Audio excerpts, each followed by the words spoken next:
Macam-macam cara ya untuk menurunkan berat badan. Saya mau membahas dari satu yang kadang-kadang dipakai, obat yang dipakai untuk menurunkan berat badan, yaitu metformin. Metformin ini kita ketahui ini sering dipakai dalam pengobatan diabetes tipe 2 ya. Salah satu obat yang diandalkan juga, salah satu obat yang sering diandalkan untuk mengurangi gula darah. Jadi untuk orang yang diabetes. Tapi kesininya sering juga dipakai untuk menurunkan berat badan. Jadi kita bahas ini metformin, efek metformin yang lain selain untuk menurunkan gula darah. Metformin ini bekerja di selnya sendiri dan juga di liver. Kalau di selnya dia meningkatkan GLUT4 yang membuka sel itu untuk menerima gula. Sehingga insulin akan lebih gampang membawa gula yang berlebih di dalam darah sehingga masuk ke dalam sel. Makanya dipakai di pengobatan diabetes. Tetapi dia juga bekerja di liver. Kerjanya yaitu dengan menghambat sintesa lemak atau pembuatan lemak di liver. Dan kerjanya itu merasa AMPK, sehingga diblok untuk membuat lemak di dalam liver. Jadi sintesa lemaknya dihambat dari liver. Kemudian ini kerjanya juga memblok juga HMG CO reduktase juga menghambat, sehingga akan menghambat lemak sama AMPK, HMG CO reduktase juga di liver. Sehingga lemak yang beredar di dalam darah juga nggak banyak karena dihambat tadi. Sedangkan efek AMPK dan HMG CO reduktase yang terhambat tadi sebenarnya kita bisa capai dengan puasa. Jadi puasa itu juga membuat kita tidak mensintesakan lemak. Jadi tapi ini kita akan gunakan, kita makan banyak tapi terus kita pakai obat. Nah itu yang dikerjakan. Dan apa efeknya yang lain? Meningkatkan leptin atau rasa kenyang. Jadi dengan ini kita akan gampang kenyang dengan obat ini. Sensitif insulinnya jadi lebih baik karena meningkatkan GLUT4 di sel. Kemudian dia juga menurunkan produksi lemak di liver dan dia juga bikin kita lebih kenyang, gampang kenyang lebih lama, leptinnya lebih tinggi dengan menggunakan obat ini.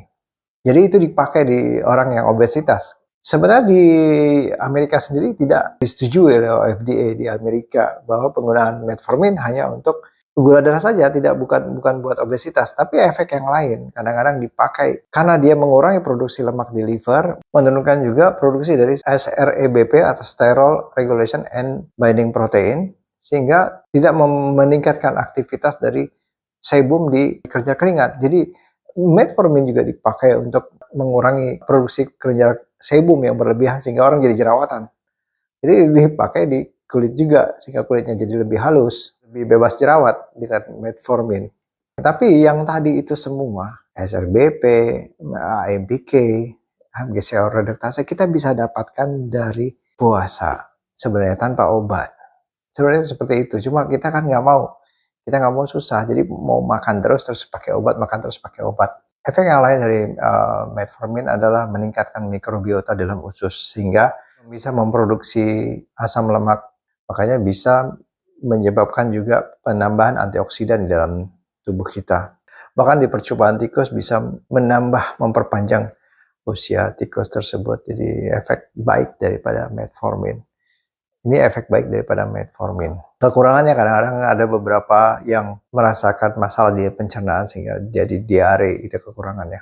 Ya oke lah, itu kebaikannya ya, salah satu kebaikan efek samping dari, saya bilang efek samping karena itu bukan yang utama seharusnya yang dikerjakan pada pengobatan gula darah, ya gula darah saja. Nggak usah ambil yang lain, lebih awet muda, lebih kurus gitu, enggak. Bukan itu. Coba kita pikirkan seperti ini. Ini ada gula darah, kemudian ada sel yang udah nggak mau buka pintunya karena sudah banyak masuk nih, gula darah sudah banyak masuk ke dalam di dalam sel, sudah penuh selnya, tapi kita paksa dengan memberikan obat seperti gula ini yang di dalam darah atau lemak yang beredar itu didorong, dipaksa masuk ke dalam, dibukain pintunya dipaksa dan dipaksa masuk ke dalam. Sekarang oke lah, bagus sementara, tapi apa yang terjadi dalam sel?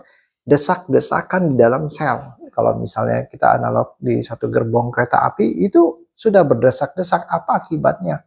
Stres di dalam. Oksigen di dalam pasti akan berkurang. Padahal dalam satu sel itu ada banyak mitokondria yang bekerja dengan oksigen. Sehingga oksigennya berkurang. Dan selnya makin lama makin mati.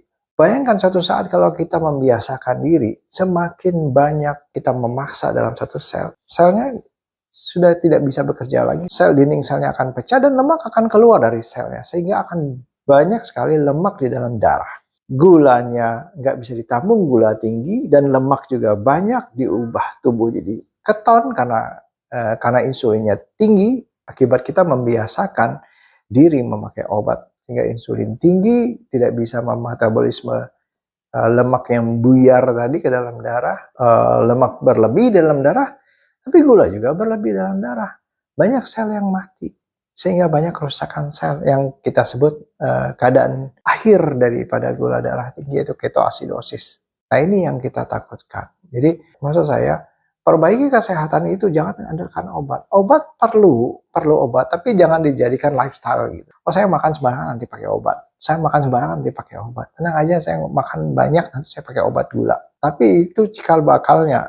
Karena kita kebiasaan untuk mengkonsumsi makanan-makanan yang tinggi gula. Jadi, saya tidak sarankan ini. Dan mungkin kalau ada yang memakai ini untuk dijadikan lifestyle itu, supaya kulitnya bagus, nggak baik. Karena kita bisa pakai yang lain gitu. Kalau kita tidak ingin peningkatan produksi lemak, jadi kita kurangi hal-hal yang memicu tubuh membuat lemak, yaitu gula. Dan kalau kita mau umur panjang, kalau misalnya kita awet muda, tambahkan dengan olahraga. Mudah-mudahan bermanfaat.